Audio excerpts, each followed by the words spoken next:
Welcome to Lesson 4.6, all about interest groups. In today's lesson, you'll need to know about what interest groups are, their functions, strategies, and types, and a little bit about PACs, which we'll talk about in a moment. Here's your overview, and remember to take good notes. So in a previous lecture, we talked about political parties as one of the kinds of groups of people in the United States that tries to influence and control government. The larger group would be known as an interest group, and these kinds of groups don't seek to elect candidates to office and directly control government, but they definitely try to influence the policies and laws of government. So they have specific functions, such as raising awareness and representing the views of the people who are members of the group. They also provide helpful information to elected officials. One of their most important tasks is helping out the members of Congress and the elected officials throughout the United States at all levels, even at state and local levels, by giving them specific information that would help them make informed decisions. So they can have certain strategies in accomplishing these functions. One of them is simply by influencing elections and providing campaign donations. That's pretty simple, basically saying, here's an advertisement that we're going to run on behalf of a candidate. They can also lobby candidates, or they can lobby elected officials, and lobbying just means influencing an elected official's position. So there's a variety of ways that can take place, and it doesn't have to be really dark and evil. I think a lot of Americans have a really negative view of lobbyists, but really all they're doing is providing influential information. Sometimes that can be good, sometimes that can be bad. It depends on, obviously, your perspective and your political persuasion. They can also engage in what's known as litigation, and that's just using lawsuits to try to force regulations to change. So an easy example of that would be if a particular law targets certain kinds of people that are affected by an interest group's membership, they can provide a lawsuit to try to get the courts to eliminate that law or to eliminate that regulation. That's a common tactic, for example, used by the ACLU to try to preserve American civil liberties. We often categorize interest groups into different types. Now, depending on what government textbook you're looking at, you might have a list of 12 or 15 even different types, but generally we're going to use 3. The first is economic, and these are usually associations of businesses of some kind or another. So the top 4 on that list up there: Americans for Prosperity, which is a broad-based business group; National Restaurant Association, National Association of Manufacturers, and the National Association of Realtors. They represent business owners and business members. So for example, the National Restaurant Association would try to lobby on behalf of a lower minimum wage or keeping minimum wages lower because they don't want to have to pay, essentially, higher wages to their employees. So economic interest groups usually represent business interests, but they can be unions. I don't have any pictures there of a union, but unions like the AFL-CIO, or there are a couple others that would generally be considered those as well.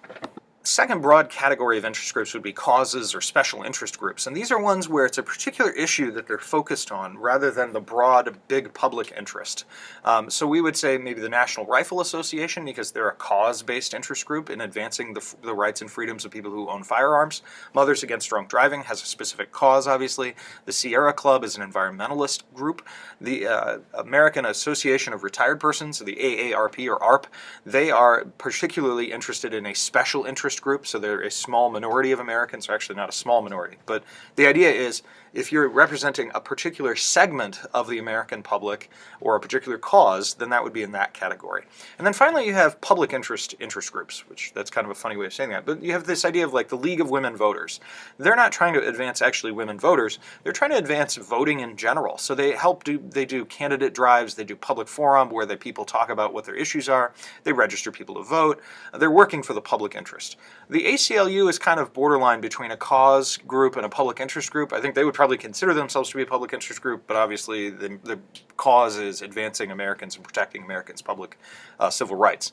So it depends on kind of who you're asking, what you're talking to, whether they fit into certain categories or not. But it is important that we think about, well, what's the big purpose of this interest group? Is it to advance the members' economic interests? Is it to advance a cause?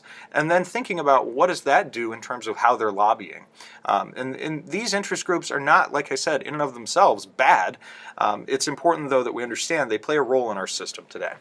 Now, related to interest groups are political action committees, which are often just shortened to PACs. Now, PACs have been around for a long time. They're basically the money arm, the political campaign arm of an interest group. Almost every interest group has a PAC.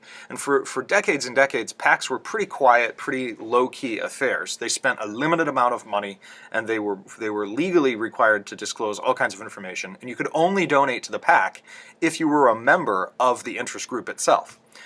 Fast forward to about 5 years ago, and there was a legal case called Citizens United versus the FEC. And there were a couple other Supreme Court cases as well that changed the law and changed the regulations about PACs.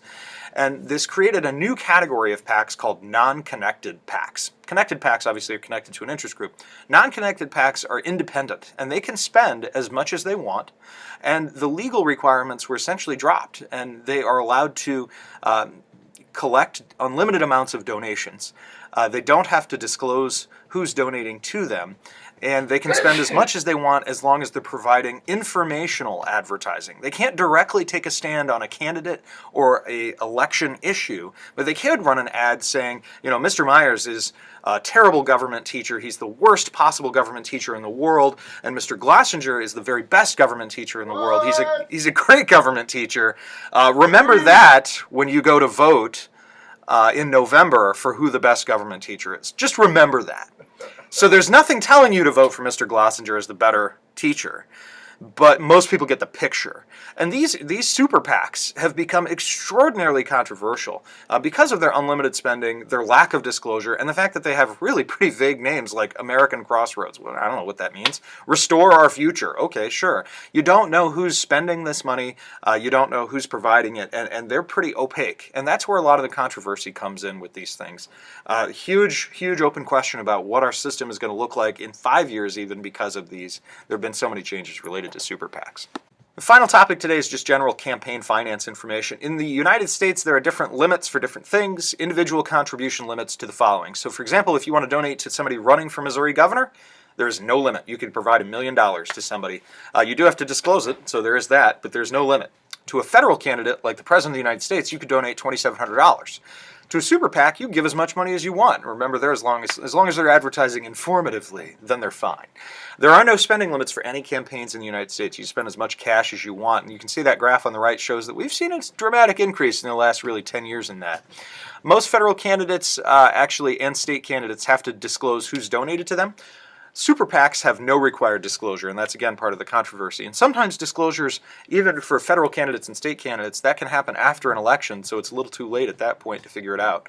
And just like in the previous one we talked about political advertising, state and federal law does require that there's a paid-for-by disclosure of the group's name or the person's name who's paying for it.